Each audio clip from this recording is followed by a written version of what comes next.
إلهي لست للفردوس أعلى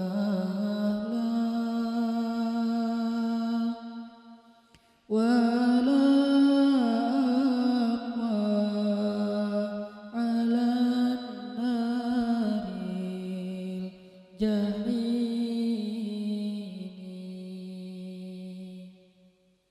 فهب لي توبة واغفر ذنوبي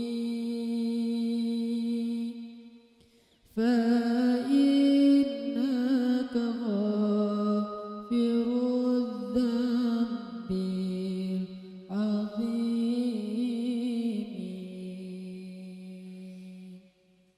Teman-teman sekalian, bait-bait kasidah itu ditulis dan dirangkai oleh para ulama adalah tentang pengakuan dosa seorang hamba. Ketika seorang hamba berada di puncak penyesalan dan merasa tahu diri bahwa dia adalah seorang hamba yang kotor, sehingga dia mengatakan, Ilahi lastu lil firdausi ahla. Ilahi, sesungguhnya saya tidak layak masuk ke surga Firdaus. Saya kotor, saya hina, saya penuh cela, saya banyak aib, saya banyak dosa. Sangat tidak layak saya masuk ke surga Firdaus-Mu ya Allah. Tidak ada satupun amal yang bisa saya banggakan sehingga menjadi jalan bagi saya masuk ke surga Firdaus-Mu ya Allah. Kita harus merasa diri kita rendah di hadapan Allah. Itulah kenapa kita sujud. Dan Allah suka kepada orang yang merendahkan diri di hadapannya. Itulah kenapa Allah suka kepada hamba yang bersujud. Seandainya pintu surga itu terbuka dengan kunci amal solih, saya tidak punya kuncinya ya Allah. Saya beramal solih tetapi belum layak untuk membuka pintu surga.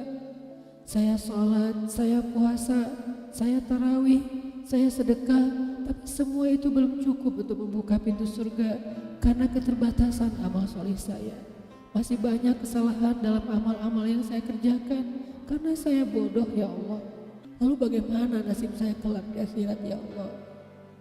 Jika ditimbang-timbang, sungguh kedurhakaan saya lebih sering daripada istighfar saya ya Allah. Saya tidak pantas menjadi penghuni surga ya Allah. Wala aqwa 'alan naril jahimi. Tetapi saya juga tidak akan kuat dengan azab neraka jahim-Mu ya Allah. Karena sesungguhnya tidak ada satupun dari makhluk-Mu yang sanggup merasakan azab neraka. Semuanya takut kepada neraka-Mu ya Allah. Jangankan 1 tahun, jangankan 1 bulan, jangankan 1 hari, sedetik pun tidak akan sanggup ya Allah. Karena saya mendengar sesungguhnya Rasulullah SAW bersabda, azab yang paling ringan bagi penduduk neraka adalah dipakaikan baginya sendal terompah dari api yang membakar kakinya sampai mendidihkan kepalanya. Itulah azab yang paling ringan di neraka untuk orang yang paling ringan berbuat dosa. Bagaimana dengan saya ya Allah? Dosa saya banyak, saya pernah durhaka kepada ibu bapak saya. Itu saja sudah cukup bagi saya mendapatkan azab yang lebih besar di neraka dan saya tidak sanggup ya Allah. Saya pernah durhaka kepada ibu saya marahi ibu saya karena satu kesalahan.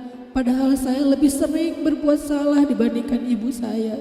Tapi ibu memaafkan saya. Ketika di waktu kecil saya memecahkan barang-barang ibu saya memungut barang-barang itu sambil tersenyum, membelai kepala saya, mengatakan nasihat-nasihat yang baik. Sama sekali ibu saya tidak marah kepada saya saat itu. Tapi ketika telah dewasa, tidak sengaja ibu saya yang sudah tua renta kadang memecahkan barang saya, merugikan sedikit saja dari harta saya marah seperti setan ya Allah. Saya bentak ibu saya ya Allah, bahkan kadang membuat ibu saya terluka, kaget, takut. Pantaskah seorang ibu merasa takut terhadap anak yang dia kandung 9 bulan, yang dia lahirkan dengan taruhan nyawa, yang dia susui dengan darah dagingnya, yang dia didik, dia jaga, yang dia berjaga di malam hari tidak tertidur demi untuk menjaga anaknya dari seekor gigitan nyamuk? Pantaskah ibu merasa takut terhadap anaknya sendiri? Cukup satu dosa besar saja durhaka kepada ibu membuat saya pantas masuk api neraka. Belum lagi dosa saya kepada ayah. Ketika saya berdebat habis-habisan di hadapan ayah saya, hanya ketika ayah saya menasihati saya dengan satu nasihat sederhana, saya debat ia, seolah-olah wawasan saya lebih banyak, ilmu saya lebih banyak, pergaulan saya lebih luas, pendidikan saya lebih tinggi, padahal semua itu saya dapatkan hasil dari perjuangan dan pengorbanannya. Ketika keduanya sudah menjadi tua dan lemah, kadang keduanya rindu kepada saya, ya Allah. Mereka memberi kami pesan, ya Allah. Mereka bertanya, bagaimana kabarmu anakku? Tapi kami tidak peka. Hati kami tertutup dengan ego dan sombong. Kami tidak bisa membaca teks itu dari perasaan mereka. Kami hanya membaca teks mereka dan tidak segera membalasnya. Kami anggap teks dari orang tua kami tidak penting, masih bisa ditunda untuk dijawab nanti sore. Padahal mereka sedang kangen, sedang rindu kepada kami, ya Allah. Mereka tidak mengatakan kami rindu kepadamu wahai anakku, karena mereka tahu kalimat itu akan mengganggu kami. Kalimat itu akan menjadikan hari kami tidak lagi mudah. Kalimat itu akan merusak konsentrasi kami dalam bekerja. Kalimat itu akan menghalangi banyak urusan kami, sehingga mereka menahan diri. Mereka hanya bertanya apa kabar kami.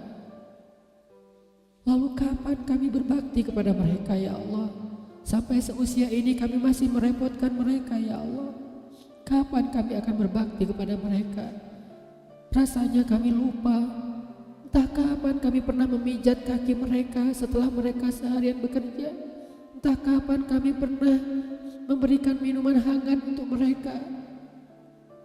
Kami durhaka kepada orang tua kami, ya Allah. Bahkan setelah mereka wafat, kami lupa mendoakan mereka di dalam sholat kami.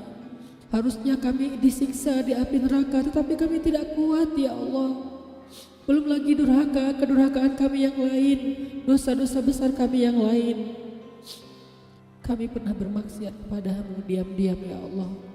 Kami pernah berbuat dosa diam-diam, dan padahal kami tahu itu dosa besar.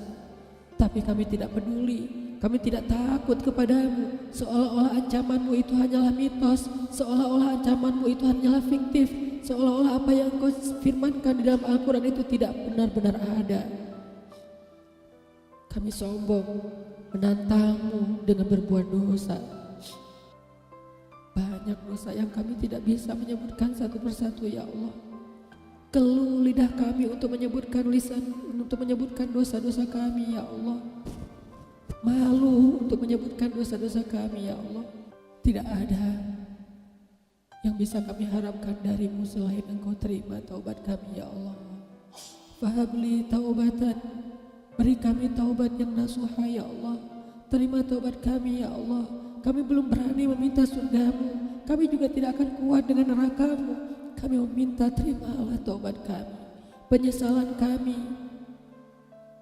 janji kami untuk kembali kepadamu, memperbaiki diri. Teman-teman sekalian, mari kita baca bait itu dengan penyesalan. Kita baca bait itu seolah-olah kita sedang curhat kepada Allah Subhanahu wa taala.